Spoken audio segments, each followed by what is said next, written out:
Hi masters, hi friends, అందరికీ నా యొక్క హృదయపూర్వక నమస్కారాలు తెలియజేస్తున్నాను. స్వాధ్యాయం బుక్ రీడింగ్లో భాగంగా చక్కగా ఎంతో అద్భుతమైనటువంటి జ్ఞానాన్ని సుందరకాండ నుంచి తీసుకుంటున్నాం కదా. సో మరి ఈరోజు కూడా ఇంకా మరింత జ్ఞానాన్ని తెలుసుకుందామా? మనం ధ్యానంలో ఉంటూ జ్ఞానాన్ని తీసుకుంటున్నాము. అలాగే మరి అందరూ ధ్యానానికి సిద్ధమేనా? చక్కగా ఉన్న చోటనే స్థిరమైన సుఖ ఆసనంలో కూర్చోండి. వేళ్ళల్లోకి వేళ్ళు పెట్టుకోండి. రెండు కాళ్ళను కూడా క్రాస్ చేసుకోండి.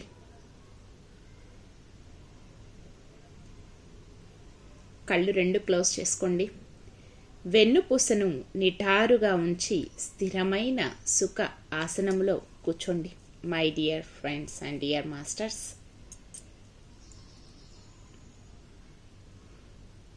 చక్కగా దీర్ఘ శ్వాసని తీసుకోండి.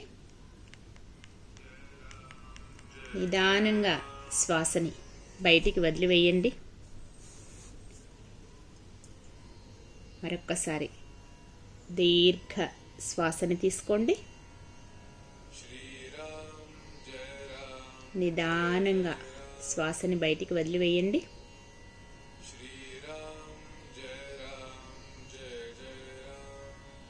ఇంకొకసారి దీర్ఘ శ్వాసని తీసుకోండి.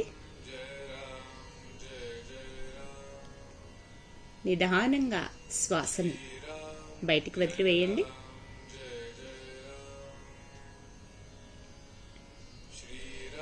సహజంగా జరిగేటటువంటి శ్వాసని గమనిస్తూ శ్వాసతో అనుసంధానం అవుతూ అంతరంగంలోనికి ప్రయాణించండి.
Okay my dear masters and dear friends, చక్కగా ధ్యానంలో ఉంటూ జ్ఞానాన్ని తీసుకోవాల్సిందిగా కోరుకుంటున్నాను. సెక్షన్ కంప్లీట్ అయ్యే వరకు ఎవరూ కూడా కళ్ళు తెరవకండి. ఓం అహం ఆంజనేయాయ నమః. 17వ సర్గ. తరువాత తెల్ల కలువలులాగా నిర్మల చంద్రుడు నల్లని నీళ్లలోకి హంస వెళ్ళినట్లుగా నిర్మలమైన నల్లని గగనానకు వెళ్ళాడు. తన నిర్మల కాంతితో చంద్రుడు హనుమాకు సహాయం గావిస్తున్నాడు. ఆ వెన్నెల గల పూర్ణిమ నాడు హనుమ బరువుతో ఉన్న నావలాగా ఉన్న ఆమెను చూచెను. ఇలా హనుమ వెతుకుతుండగా ఒక కన్ను, ఒక వర్ణము, పెద్ద కర్ణాలు, చెవులు లేనిది, పంది వంటి కర్ణాలది, పైకి వచ్చిన నాసిక, పెద్ద శిరము, సన్నది పొడవుగల మెడది, చిన్న జుట్టుది, అసలు జుట్టే లేనిది, కంబళి జుట్టుది, వ్రేలాడు కన్నాలున్నది, పెద్ద కడుపున్నది, స్తనాలున్నది, వ్రేలాడు పొట్టది, వ్రేలాడు మోముది, వ్రేలాడు ముడుకులది, పొట్టిది, పొడవుది, గూనిది, వంకరలది, మరగుచ్చు, పెద్ద పండున్నది, సొట్టమోము గలది, వికారమైన మోమున్నది, భయంకర రూపుగల రాక్షసాంగనలు హనుమ చూచాడు. వికృత రూపాలు, గోరోచనపు రంగు, వారి నలుపు, తెలుపు, కోపిష్టులు, దెబ్బలాడటందు ఇష్టము ఉన్నవారు, పెద్ద శూలాల వారు, కర్రలను, ఇనుప గుదియలను పట్టుకున్నవారు, పంది, లేడి, పులి, దున్నపోతు ముఖాలవారు, మేక, నక్క మోమున్నవారు, ఏనుగు, ఒంటె, గుర్రము పాదాలవారు, లోనికి కూరుకున్న సీరుమువారు, బహుస్తములు, ఒంటికాలున్నవారు, గాడిద, గుర్రపు, గోవు, ముక్కే లేనివారు, ముక్కులూడిన ఏనుగు ముక్కులవారు, ఏనుగు పాదాలవారు, పైకి ఉన్న ముక్కువారు, పెద్ద కాళ్లవారు, గోవు పాదాలవారు, పాదాలందు జుట్టున్నవారు, పెద్ద తల, పెద్ద మెడవారు, పెద్ద స్తనాలవారు, పెద్ద పొట్టగలవారు, పెద్ద నేత్రాలున్నవారు, పొడవుగు గోళ్ళు, నేత్రాలు, మోము కలవారు, మేక, ఏనుగు ముఖాలవారు, ఆవు, పంది, గుర్రము, ఒంటె, గాడిద ముఖాలవారు, భయంకరులు, పెద్ద కొరలున్నవారు, నలుపు, ఎరుపు రంగులవారు, వికృత మోములవారు, రక్తమాంసాలతో దేహాన్ని పూయబడినవారు, రక్తమాంసాల ఆహారముగా కలవారు, చూస్తే భయము కలిగించేవారు, పెద్ద బోదలతో నుండే ఆ సింసుప వృక్షము కింద కాపున్న రక్కస కాంతులను హనుమ జూచెను. సీతమ్మ వారి దర్శనము చేసిన హనుమ త్రిలోక సుందరి ఆ వృక్షము కింద నుండటం గాంచెను. భర్త వియోగము శోకముతో బాగా మాసిన జుట్టుతో పుణ్యాంతమందు భూమిపై పడ్డ నక్షత్రములాగుంది. కీర్తిగలది, బృహు వియోగమందినది, మంచి ఆభరణము లేనిది, భర్తయే అలంకారముగా గలది, రావణుడు దొంగిలించినది, ఆప్తులకు దూరమై తన జాతి గుంపును బాసి సింహముచే అడ్డగింపబడ్డ ఆడ ఏనుగు వలె, శరత్కాల చంద్రునిలా తంత్రులు లేని వీణవలే, నలుగీడని శరీరములాగా అందము తరిగిన సీతమ్మను హనుమ జూచెను. భర్త వశమైనది, రక్కసులను తిరస్కరించినది, అశోక వనాన దుఃఖిస్తున్నది, పాపగ్రహాలతో బాధపడు రోహిణి లాంటిది, రాక్షస కాంతలతో కూడినది, అలంకారాలు లేక పువ్వులు లేని లతవలేనున్నది, సహజ సౌందర్యము కలిగి మలినముగా ఉండి బాడిలోనున్న తామర తీగె కొంచెము ప్రకాశించి ప్రకాశింపకుండెను. మలిన వస్త్రములతో, లేడి కన్నుల వంటి నేత్రాలతో, దీనపు మోముతో, శ్రీరామ తేజము నిన్నుతూ ధీరతతో, శీల రక్షణమే ముఖ్యమని నల్లని కన్నులు కలదానిని హనుమ గాంచెను. ఆడలేడిలాంటి బెదురు చూపుతో శోకము మూర్తి భవించినట్లున్నది. క్షమాగుణము కలది, అవయవ పొందిక కలది, ఆభరణములు లేకపోయినా అందము గల సీతమ్మను హనుమ జూచెను. తపస్వియగు సీతమ్మను చూచి హనుమ ఆనంద శ్రువులనించెను. వెంటనే శ్రీరామునకు వందనములందించెను. మహావీరుడు హనుమ సీతమ్మను చూసి ఆనందించి శ్రీరామలక్ష్మణులకు నమస్సులర్పించి సింసుపావృక్షము ఆకులలో దాగి ఉండెను. ఇది వాల్మీకి మహర్షి విరచిత శ్రీమద్ రామాయణము యందు 17వ సర్గము. సర్వం హనుమాన్ దర్శనమస్తు. ఓం అహం ఆంజనేయాయ నమః. 18వ సర్గము. పోలుగల వనాన్ని చూసి అన్వేషింపక జాము రాత్రుంది.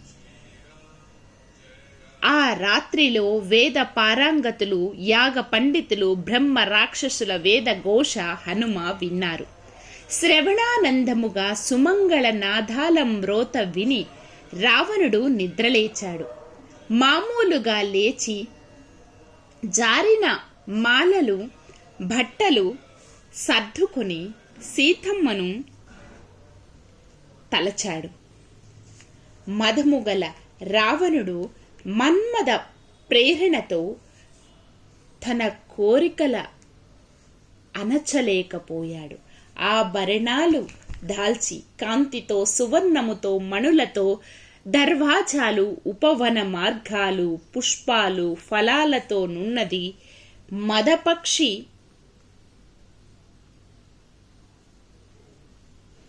మదపక్షి సంతానము గలది. క్రీడా సరస్సులతో నున్నది. అనేక మృగాలు కలది. దట్టమైన అశోక వనాన్ని చూశాడు. దేవగంధర్వాంగనల వంటి 100 మంది రాక్షస స్త్రీలతో రావణుడు ప్రయాణించినాడు. సువర్ణ జ్యోతి స్తంభాలు, చామరలు, కొందరు వీవనలు హస్తాలు దాల్చి, కొందరు వీటితోనున్న స్వర్ణ కాంతులతో నడిచారు. కత్తులు తివాచీలతో నడిచారు.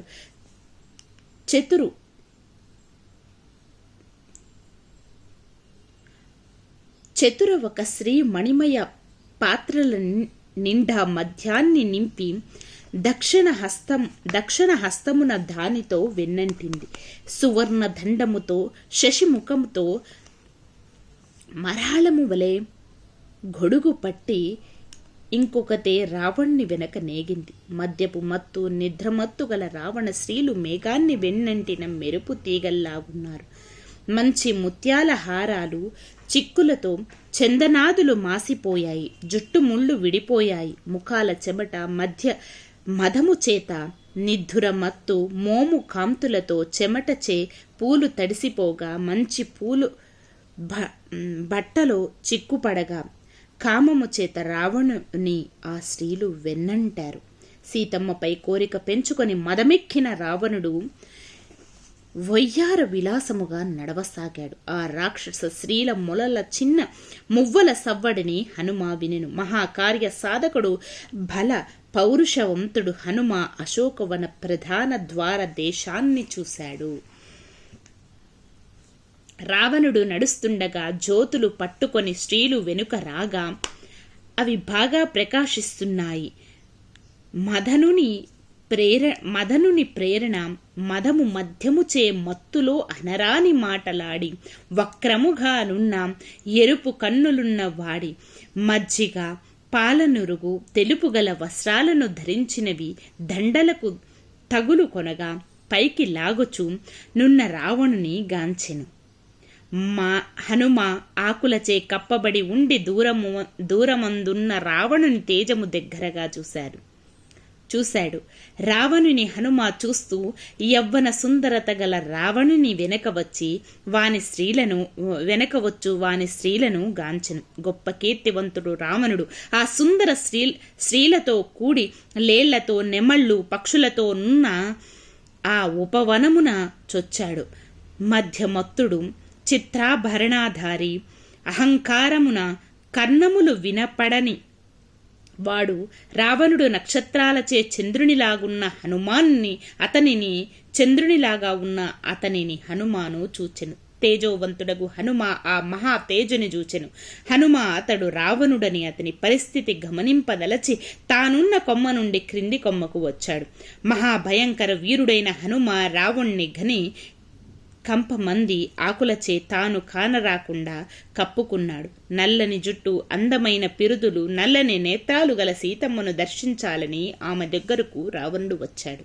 ఇది వాల్మీకి మహర్షి విరచిత శ్రీమద్ రామాయణమున సుందరకాండమున 18వ సర్గ. సర్వం హనుమాన్ దర్శనమస్తు. ఓం అహం ఆంజనేయాయ నమః.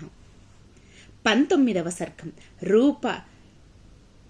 రూప యువ సంపన్నురాలు అనిందత రాజపుత్రియగు జనకజ మంచి రూపసి భూషణాలను దాల్చినవాడు. రావణ్ణి గాంచి పెద్ద వాయువుకు వడిగిన అరటి వృక్షములాగా సీతమ్మ వడికిపోయింది. విశాల నేత్రియగు ఆమె తన ఊరులచే పొట్టను, హస్తాలచే వక్షస్థలములను భయముతో కప్పుకొని ఏడుస్తూ కూర్చున్నది. రక్కస కాంతలచే కాపాడబడినది. సాగర మధ్యమున పగిలిన పడవవలే దుఃఖించుచున్నది. నేలపై కూర్చున్నది. నియమ వ్రత శరీరమంతా పట్టితోనున్న అలంకారములు లేనిది బాడితో ఉన్న తామరతీగ వంటి సీతమ్మను గాంచెను. ఆమె రాజపుంగవుడు ఆత్మవేదియగు శ్రీరాముని దగ్గరకు తన ఆత్మనే పంపినట్లున్నది. శ్రీరాముడు ఎడబాటున వాడి అనుసరిస్తూ దుఃఖాన్ని ధరలేకున్నది. మంత్రాదుల వలన చుట్టూబడిన ఆడసర్పము వలె ధూమకేతు గ్రహానికి చిక్కిన రోహిణీలాగా నున్నది. ధర్మము గల వంశమున జన్మించు యజ్ఞాదులెరిగిన వారిని సేవించి మంచి సంస్కారవతియగు సీతమ్మ ఉన్నది. అపవాదుగల కీర్తివలే అవమానమందిన శ్రద్ధ, భిన్నమైన ఆశల, శిథిలమైన విద్యలాగా, శ్రద్ధలేని చదువులాగా అవమానము పొందిన కీర్తిలాగుంది. తరిగిన ధనముల, ఆచరించని ఆజ్ఞ, మండుచున్న దిక్కు, దొంగిలింపబడిన పూజ ద్రవ్యాల వలె ఉన్నది. మంచు చేనున్న పద్మలతలాగా, సేనా నాయకుడు లేని సేనలాగా, చీకటి కప్పిన వెలుగులాగా, తక్కువ నీరు ఉన్న నదివలే నున్నది. పాడగు వేదివలే, ఆరిన అగ్నిజ్వాల వలె, రాహు మింగిన శశివలే నుండెను. పీకివేసిన పద్మాలు, భయపెట్టబడిన పక్షులు, గజరాజు పీకివేసిన తామర్లు గల సరస్సులాగా, పతి శోకాన బాధనందుచు నీరులేని నదివలెనే, శరీర సంస్కారము లేక కృష్ణ పక్షపు రాత్రివలే నుండెను. సుమ కోమల సుందరాంగి బంగారు భవనాలతో ఉండదగినది. సీతమ్మ అప్పుడే పీకివేసిన వేడిమి చేనున్న తామర్ల వలె నుండెను. తన వారి నుండి వేరుపడి బంధనాలలోనున్న గజరాజు భార్యలాగుంది. ఆమె సంస్కారము లేని కేశాలు ఏకజడగా ఉన్నాయి. శరసమయాన నల్లని చెట్ల మధ్యనున్న భూమి వలెనున్నది. ఉపవసించుట, దుఃఖమందుట, శ్రీరామునే తలచుట, తిరిగి కృషించి జలపానము చేత తపస్విని అయ్యింది. తన మనస్సులో శ్రీరాముడు రావణుని పరాభవించాలని దుఃఖముతో హస్తాలు ముడిచి ప్రార్థిస్తున్నదా అన్నట్లుంది. నన్ని రావణుని బారి నుండి రక్షింపువారెవరని చూస్తూ దుఃఖించుచుండెను.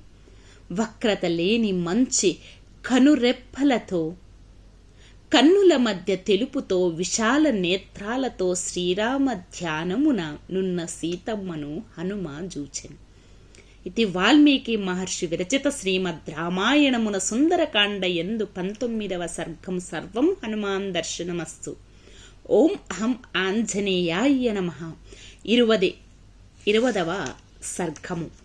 పతివ్రత, ధీనురాలు, ఆనందము లేనిది తపస్విని అయిన సీతమ్మతో రావణుడు తన అభిప్రాయమిట్లు చెప్పినాడు.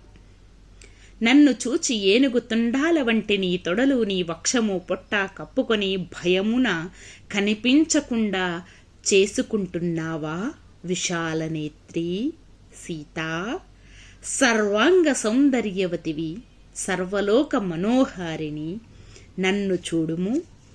ఇట మానవులు కాని కామరూప రాక్షసులు ఎవ్వరూ లేరు. నీకు భయమేలా? నేను నిన్ను కామించుచున్నాను. పరశ్రీ సంఘము వారిని బలాత్కారముగా తీసుకుని రావటం మా స్వధర్మమదే. ఓ భీరు, నా మీద వలపు చూపింపక నిన్ను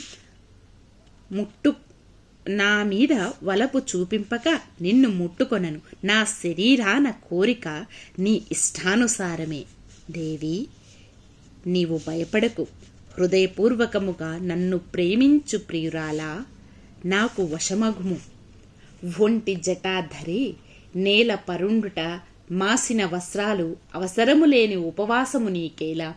చిత్రమాలలు, చందనాగరులు, అనేక రకాల వస్త్రాలు, దివ్యాభరణాలు, గొప్ప పానీయాలు, పర్యాంకాలు, ఆసనాలు, గీత నృత్యవాద్యాలు అన్నీ అనుభవించు. నీవు శ్రీరత్నానివి, అలంకారాలు ధరించుకో. నాతో నున్న నీవు భోగాలకెందుకు తగు? అందమగు యవ్వనము పోతుంది, ప్రవాహ ధాకములో పోయిన నీరు మరీ రాదు. బ్రహ్మ సుందరమూర్తి వగు నిన్ను సృష్టించి మరింక ఎవరినీ సృష్టింపలేదు. నీకన్నా సుందరమగు వారు మరిలేరు. రూప యవ్వనములు గల నిన్ను చూచిన బ్రహ్మదేవునికైనా రెమ్మ తెగులు పుట్టును కదా. పెద్ద శ్రోణులు గల దానా, నీ సౌందర్యమున జూచిన నా చూపులు నీ నుండి మరలకున్నవి. సీతా, నీవు నా భార్యవు కమ్ము. నేను నీకు శత్రువును కాను. నేను తెచ్చిన కాంతామణులందరికీ అగ్రేసరివి కమ్ము. లోకాల నుండి నా బలము సంపాదించిన రత్నాలన్నీ నీ రాజ్యముతో నీకు సమర్పిస్తాను. అనేక నగరాలతో నున్న ఈ భూమండలమంతా జయించి నీ తండ్రి జనకరాజుకిస్తాను. ఈ లోకాల్లో నన్నెదిరించిన వాడెవ్వడూ లేడు. నా బలాన్ని నువ్వు చూడు. దేవదానవులు అనేక మార్లు నాతో యుద్ధాలు చేసి జెండాలు విరగగా నా ఎదురుగా నిలవలేకపోయారు. నీవు హాయిగా ఈ అలంకారాలతో నుండుము. ఈ రత్న భూషణాలతో నీ శరీరాన్ని అలంకరించుకున్న అందముగల నిన్ను నేను చూస్తాను. నీవు అలంకరించుకొని సర్వభోగాలనందుము. నాతో నుండుము. భూమి దానము నీవు గావింపుము. మంచిగానున్న ప్రేమింపుము, ఆజ్ఞాపించుము. నాతో నీ ఉండి సుఖముగా ఉండ నీ బంధువులందరూ ధనాన్ని భోగాలతో ఆనందిస్తారు. ధనాది భోగాలతో ఆనందిస్తారు. నా కీర్తి, నా సంపద మరే పరికించుము. నార వస్త్రాలు కట్టు రాముడెందుకు?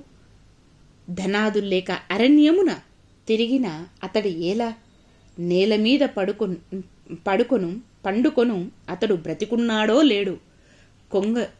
కొంగలు ముందుండి వెనుక మేఘాలతో కప్పబడిన వెన్నకాన రానట్లు రాముడు నిన్ను చూడలేదు. ఇంద్రుని హస్తగతమైన కీర్తిని హిరణ్యకశిపుడు పొందలేనట్టి రాముడు నా చేత నుండి నిన్ను తీసుకుపోలేడు. అందమైన చిరునవ్వు, తెల్లని దంతాలు, మంచి కన్నులు కలదానా, గరుడు సర్పములా నా మనస్సు నీవు హరిస్తున్నావు. మలిన వస్త్రాలతో కృషించి ఉన్న నీవు అందముగా ఉన్నావు. నిన్ను చూసి నా మనస్సు నా భార్యలను పొందదు. నా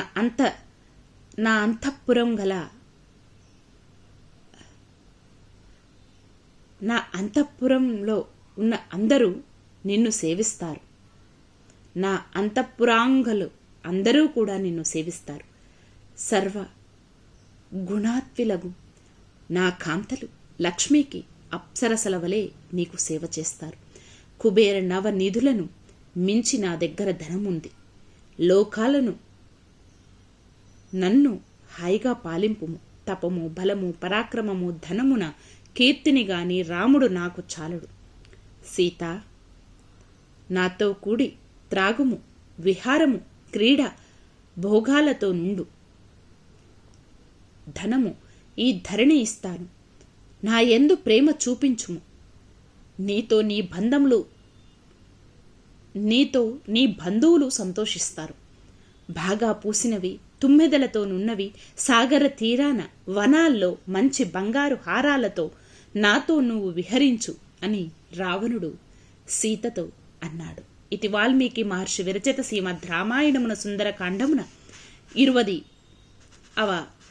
20వ సర్గము సర్వం హనుమాన్ దర్శనమస్తు. ఓం అహం ఆంజనేయాయ నమః. 21వ సర్గం. దుర్మార్గ రావణుని మాటలాలించి సీతమ్మ దీనముగా దుఃఖిస్తూ ఇలా అన్నది. తపస్విని సీతమ్మ అగ్ని జ్వాలలు క్రక్కిన నవ్వుతో ఎంతో దుఃఖిస్తూ భయమున వడికిపోయి చింతిస్తూ గడ్డిపోచను పట్టుకొని ఇలా అంది. రావణా, మత్తెక్కిన నీ మనస్సు నా నుండి త్రిప్పు, నీ కాంతలందు ఉంచుము. పాపి మోక్షమునందునా?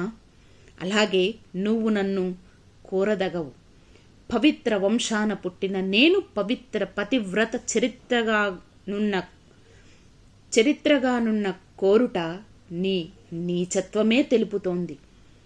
కీర్తిశాలియగు సీతమ్మ రావణుని ఇలా అన్నది, అనాదరించింది, నిందించింది. దశముఖ, నీకు నేను పరుని భార్యను, నీకు భార్యగా తగను. ధర్మము ఆలోచించు, మంచివారల మార్గాన్ని నడుచుకో. రావణ, నీ కాంతలు శీలాన్ని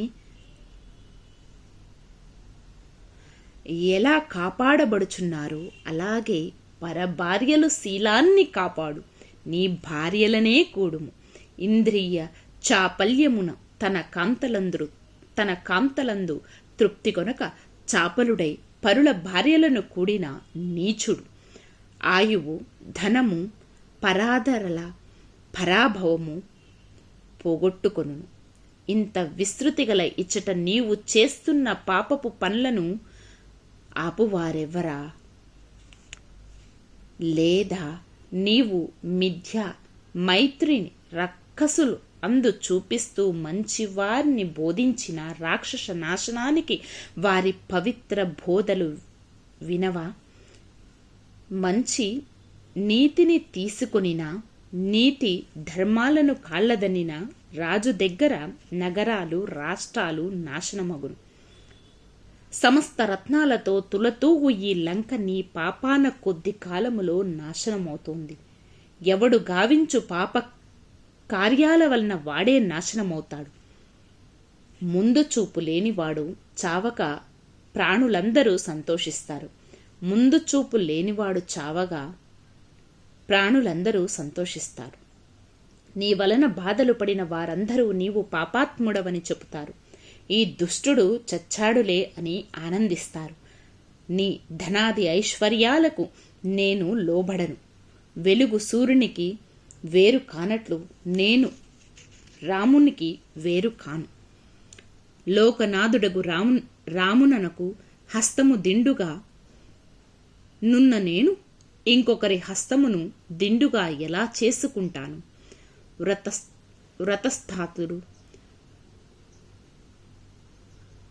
వ్రతస్థతుడు బ్రాహ్మణుడు ఆత్మనెరిగిన వానికి విద్యలాగా నేను సర్వసమర్థుడగు శ్రీరామునికే భార్యను. రాము వియోగాన దుఃఖిస్తున్నాను. మహారణ్యాన యవ్వనమున ఆడ ఏనుగును గజరాజు వలె రాముణ్ణితో నన్ను కూర్పుము. నీవు లంకలో ఉండదలిచిన బంధుమిత్రులతో నీ చావుకు ఇష్టపడకున్న రామునితో స్నేహము చేయుము. రాముడు ధర్మాగ్నుడు, శరణాగత వత్సలుడు. నీవు బ్రతుకదలిస్తే ఆయనతో మైత్రి చేయి. అతడు శరణాగత వత్సలుడు. నీ మదిలో పాపాలు విడిచి నన్నతనికి సమర్పింపు. నన్ను శ్రీరాముని వద్దకు చేర్చు. నీకు మంచి జరుగుతుంది, లేదా నీకు నాశనము కలుగుతుంది. వజ్రాయుధము నిన్ను వీడిన, మహాపాశము విడిచిన శ్రీరాముని కోపము నిన్ను విడువదు. మహేంద్రుని వజ్రాయుధ ధ్వని, శ్రీరాముని వింటి ఘోరధ్వని నీవు వింటివా?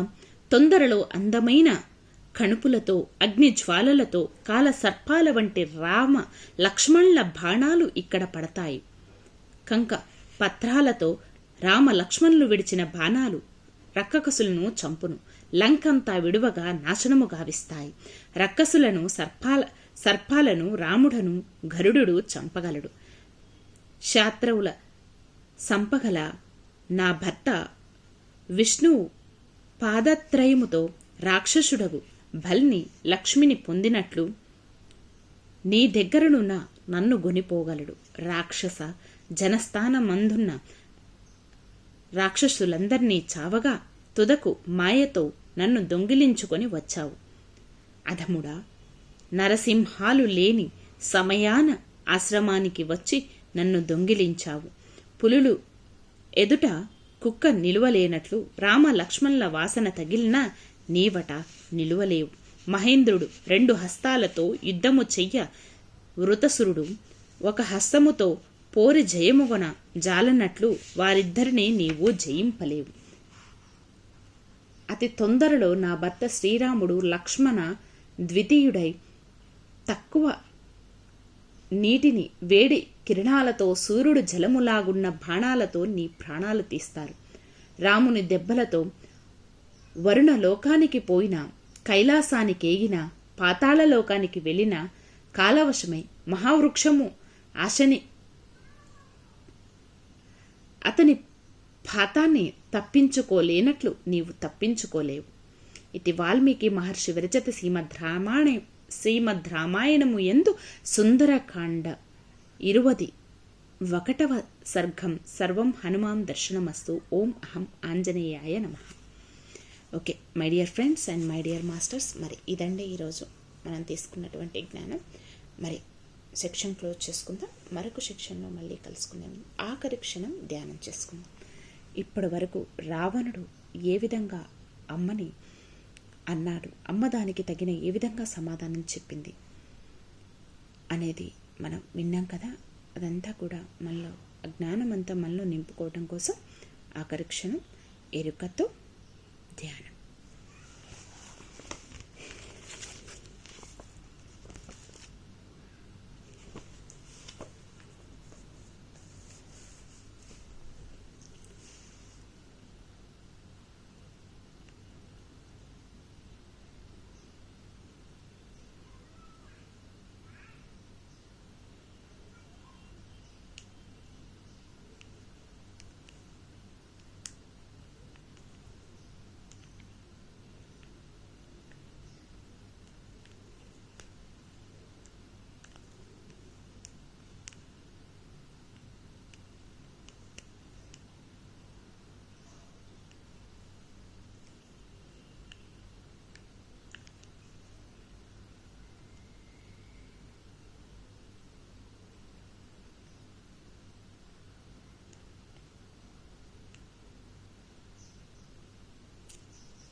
Okay my dear masters and dear friends, ధ్యానం కంటిన్యూ చేసేవాళ్ళు చేయండి.